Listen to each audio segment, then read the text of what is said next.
যোৱা 2025 চনৰ 3 ডিচেম্বৰত গুৱাহাটীৰ সৰুসজাইৰ অৰ্জুন ভোগেশ্বৰ বৰা ক্ৰীড়া প্ৰকল্পত যি নিযুক্তি দিয়া হ'ল সেইখিনি নিযুক্তি দিয়া হৈছিল উপ পৰিদৰ্শকৰ পদ লগতে কনষ্টেবল বা সমপৰ্যায়ৰ পদ লগতে চতুৰ্থ বৰ্গ গ্ৰেড 4 এই নিযুক্তিত আপোনালোকে নিযুক্তি লাভ কৰিবলৈ সক্ষম হৈছে নেকি বিশেষকৈ আপোনালোকে এবি ইউপি এপিআৰ আসাম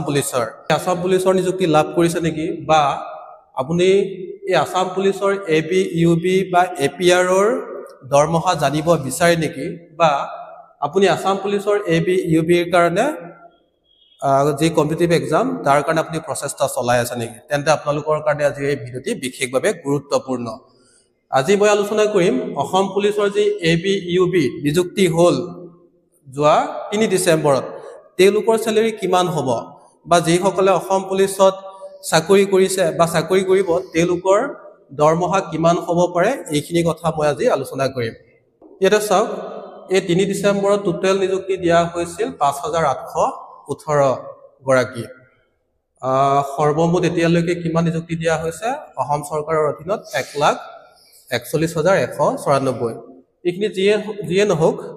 আমি প্ৰথমতে অসম পুলিচৰ যি ৰিক্ৰুটমেণ্ট ওলাইছিল সেয়া আমি চাবলৈ চেষ্টা কৰিম এয়া ওলাইছিল 6/10/2023 আৰু টোটেল পোষ্ট যি আসাম পুলিচৰ এপিআৰও বা এবি ইউবি গোটেইখিনি টোটেল পোষ্ট ওলাইছিল কিমান 5563 গৰাকী ইয়াৰে 1645টা পোষ্ট ওলাইছিল কনষ্টেবল ইউবিত আৰু কনষ্টেবল যি এবিত ওলাইছিল 2300 পোষ্ট তাৰ পিছত যি এপিআৰও আছিল হেতত এটা পোষ্ট ওলাইছিল আৰু তেওঁলোকৰ যি পে স্কেল হ'ব 14000 ৰ পৰা 60500 আৰু তেওঁলোকৰ গ্ৰেড পে হ'ব 5600 আৰু সেই এপ্লিকেশন স্টাৰ্ট হৈছিল মানে ফৰ্ম ফিল আপ কৰা 15/10/2023 আৰু লাষ্ট এপ্লিকেশন মানে এপ্লাই কৰা লাষ্ট ডেট আছিল 1/11/2023 এতিয়া যদি চোৱা যায় constable UB in Assam police তাতে 1645 তাছত সেই পোষ্টখিনি দিয়া হৈছে এসটিপিৰ কাৰণে কিমান ওবিচিৰ কাৰণে কিমান আনৰিজাৰ্ভড কিমান তাৰ পিছত এও চাব পাৰে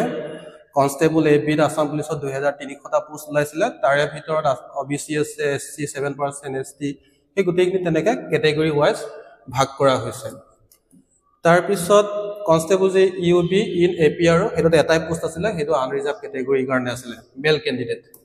স্যালাৰি সংক্ৰান্তত আমি এটা কথাখিনি আলোচনা কৰিম তেওঁলোকৰ যে আসাম পুলিচৰ এবি ইউপি এপিআৰ তেওঁলোকৰ স্যালাৰি কিমান হ'ব পাৰে তেওঁলোকৰ পে স্কেল হ'ব 14000 ৰ পৰা 60500 ইতিমধ্যে যি নটিফিকেশন আছিল তাতে উল্লেখ কৰা আছে গ্ৰেড পে হ'ব 5600 যদি হে টোটেল বেসিক পে উলিওৱা হয় তেনেহলে কিমান হ'ব total basic pay plus grade pay হেতু প্লাস কৰিব লাগিব তেতিয়া আমি কিমান পাম 19600 টকা তাৰ পিছত আমি চাম ডিয়াৰনেস এলাউন্স ডিএ যেহেতু বৰ্তমান সময়ত 58% ডিএ চলি আছে গতিকে টোটেল বেসিক পেৰ পৰা আমি 58% উলিয়াব লাগিব তেতিয়া হলে আমি কিমান পাম 7368 এয়া হৈছে তেওঁলোকৰ ডিএ তাৰ পিছত আমি এডিশনাল এলাউন্স খিনি চাবলৈ চেষ্টা কৰিম এডিশনাল এলাউন্স ডিএ সম্পৰ্কে আমি কলোৱে এতিয়া আছে এইচআৰএ বা হাউস ৰেট এলাউন্স তেওঁলোকৰ যি সকলে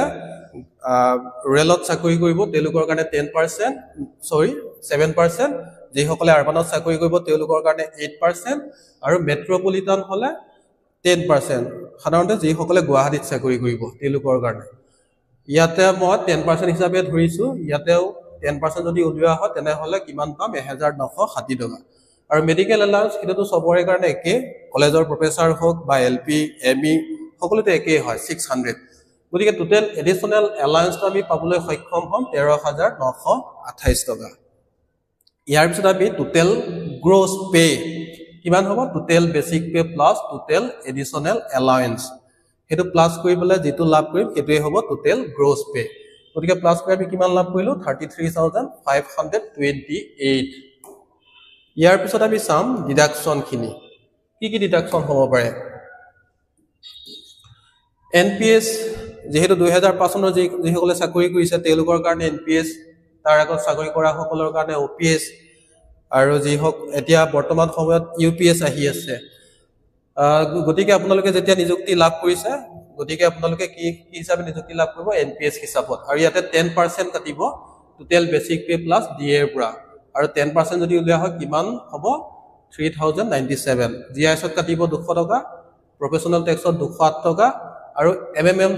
MMLC এটো এটা ইনস্যুরেন্স হেলথ ইনস্যুরেন্স এটো কাটিব 225 টকা গতিকে টোটেল ডিডাকশন হ'ব 3730 ইয়াৰ পিছত আমি চাম নেট স্যালাৰি আপোনালোকে কিমান স্যালাৰি লাভ কৰিব বা আসাম পুলিচৰ AB UB চাকৰি কৰা সকলে কিমান দৰমহা লাভ কৰিব এটা আমি চাবলৈ চেষ্টা কৰিম ইয়াতে গ্ৰছ পে স্যালাৰি তেলুকৰ 33528 আৰু ডিডাকশন হ'ব 3730 আৰু তেলুকৰ একাউণ্টত সোমাব কিমান